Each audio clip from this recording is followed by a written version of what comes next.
Hi guys, and welcome back to another Budget With Me video here on MTT Finance. In today's video, you guys are going to be watching me set up my budget for December 2021. And this month, it's going to be a little bit wonky, as it always is with my budget videos. They are never straightforward. I don't think I've had a month yet where things have just been smooth sailing and totally boring. I don't know if that's a good thing. But I kind of wish, I guess, things were more smooth sailing. Maybe towards the middle of next year, we'll have some smooth sailing Budget With Me videos. If you guys are new here, thank you so much for stopping by and being a part of this video with me. Each month, I like to film my budget, film my net worth increases, or hopefully not, but decreases. And I also like to film my progress with paying off my student loans. That is kind of the niche of this channel, those three things.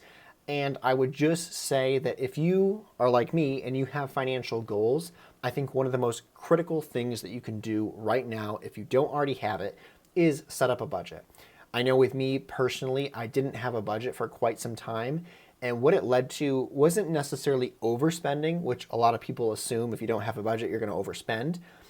My issue wasn't that I was overspending, is that I was kind of hoarding cash. At the end of the month, I had extra cash left over from my paychecks, and I was just letting it sit into my savings account, which it's not really doing anything. In fact, it's losing value. Well, since I've set up a budget, I now can see it more plainly how much extra money I have each month, and I'm better able to allocate that money to my student loans that need it the most. But if you don't have one, I really encourage you to set one up. It's very easy to do. You don't need to make it complicated. And I promise you, it will drastically change the way you're able to navigate your finances. So without further ado, let's go ahead and look at my Google Sheets spreadsheet, which we haven't seen in like 2 months on this channel. And we're gonna go ahead and look at the December of 2021 budget spreadsheet. Now, in typical Budget With Me fashion, usually I like to look at the income column, which is this green column up here. So let's start by taking a look at this. And we got paychecks 1 and 2. In the month of December, I'm gonna get paid twice. I get paid bi-weekly. So I'm gonna get 2 paychecks from my regular job. I still am going to be getting one last paycheck from the side hustle job that I was doing through October and November. I posted a update video. If you haven't seen that, I'll leave a link in the description. Tell you guys how that went and the kind of crazy story with that. But still have yet to get that paycheck. It's going to be coming in pretty much any day now, probably tomorrow. And then I got dividends, cash back, no produce sales this month. So to be honest with you guys, so far in the month of December, I have not received any paycheck other than I think my bank sent me like a 69-cent cash back dividend or something. I don't know. That's really the only positive income that I've received this month. So I am waiting for my first paycheck from my regular job. That's going to be getting here this coming Friday. And if you guys have been following this channel, especially these Budget With Me videos for any length of time since I've started posting them, you know that my first time I did it, which I think was back in August, I had really great paydays. You can see here, I usually plan for $2,200 per paycheck, which I'm shooting a little bit high, but all summer long, that's kind of the range I was getting paid. And then in August, I got paid quite a bit over that. I think one of my paychecks was around $2,400. One of them was $2,300 or $2,500 because I was overproductive at work. I get paid on a kind of semi-commission basis. And if I'm overproductive, I see more patients than what I need to do to fill my quota, I get paid more. Pretty sure December is going to be a healthy month in terms of my income for my regular job. Reason number 1 is that right now I'm actually pretty productive and pretty busy. We just had kind of an influx of patients. And so my days are busy. They're very productive. I see a lot of patients now per day, which equals a bigger paycheck. And on top of that, this month, in the month of December, I am off on, I think, every Friday, because I had to use some paid time off. I didn't want to lose it. I'm expecting to have pretty decent paychecks this month. There really isn't anything else to update you guys on. I did mention in my update video that I have a new side hustle that I'm going to be participating in, working with kids in a school district, doing occupational therapy with them. That's not really going to be impeding my current work schedule at all, which is great. At this moment, I don't think we're going to be seeing any income from that until the new year. So I don't anticipate on the second update for my budget we're going to be seeing any changes with that. So let's look at expenses now. The first expense on here is my mortgage loan, and that is $1,059 every month. I'm pretty sure that's going to be how it is for the entire year of 2022. So there we are, $1,059. Internet, that also hasn't changed. It's $64.99. I know I talked about in the past of wanting to call up Spectrum to see if I can get that reduced. I've been busy. There's been a lot of weird stuff go on this month that have involved me being on the phone with insurance companies and hospitals and stuff like that. So I don't like staying on the phone for a real long time, and I know that's going to be something that involves me being on the phone for at least an hour, I'm guessing. Next up is the water bill for this month. I haven't received it. My local water company has totally changed their website, so I need to get a hold of them to figure out what my water is this month because it's due this month.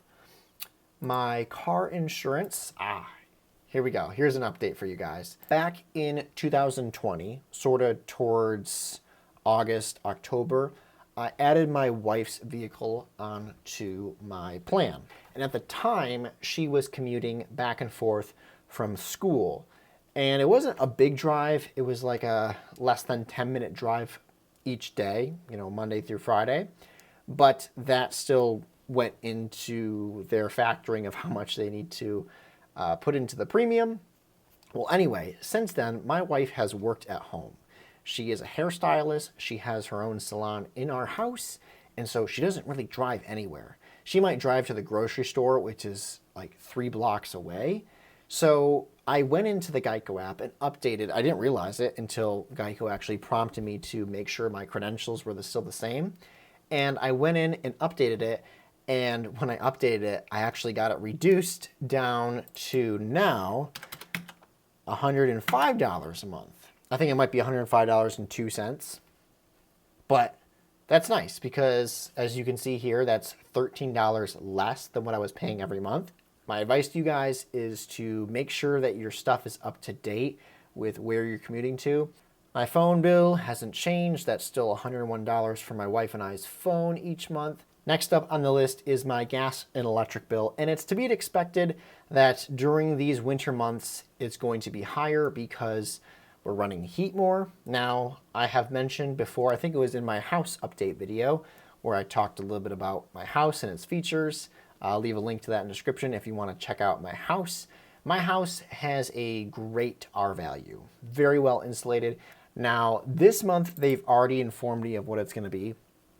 And I think, I'm going kind of off memory here, I want to say it was $152, which isn't bad. I mean, I kind of budgeted for $200 for this, so it's 48 bucks less. The thing is that $152 is what it typically shows me during the summer months. I kind of run my house a little bit on the cooler side. Like, I never set my thermostat to 70 ever. My house, most of the time, I would say averages between 62 degrees and 67 degrees. So I say all that to say that I need to start doing meter readings. I've mentioned it in the past, but I really need to look up how to submit them for my gas and electric company because I don't think 152 is the most accurate price for the amount of energy that I'm utilizing, because that's the same price it was last month and in October. And in those months, I remember in October, I didn't even run the AC or the heat at all the entire month, and it was still 152. So I'm like, I'm not doing anything different. It should be lower. But they use kind of estimates of what they think it should be, and then they come out and double check to make sure it's somewhat near it. So I'm going to be doing meter readings, which should be give the gas and electric company more accurate numbers so they know how much to charge me. Hopefully. Groceries. We have bought groceries so far this month. I don't remember what they are, but I'm going to leave this one blank for now because usually I put it in and then I have to update it. This month, I'm just going to be updating it in the second budget with me update for December 2021. Stay tuned for what that's going to be. I'm going to try to be more accurate with that. Gas, once again, I'm going to be updating this at the end of the month. Gas prices are expensive right now.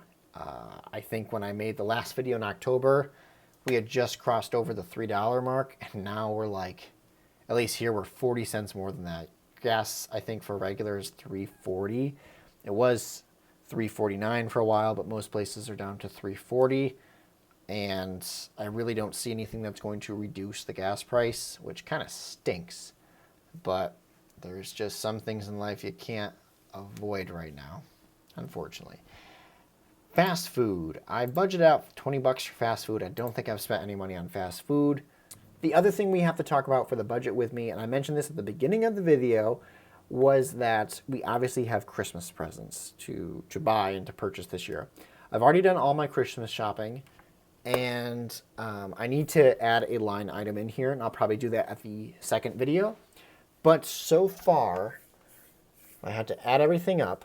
I think I've spent probably close to $400 to $500 on Christmas presents. So we're going to go ahead and insert a row. And we'll do this, and boom, there it is. We'll say Christmas gifts for this month. Ooh. Oh, whoa, can't type. And I'm just going to say that I had a budget of 500 bucks. So far, I think I've spent around that. I'm going to say I spent, 500 bucks.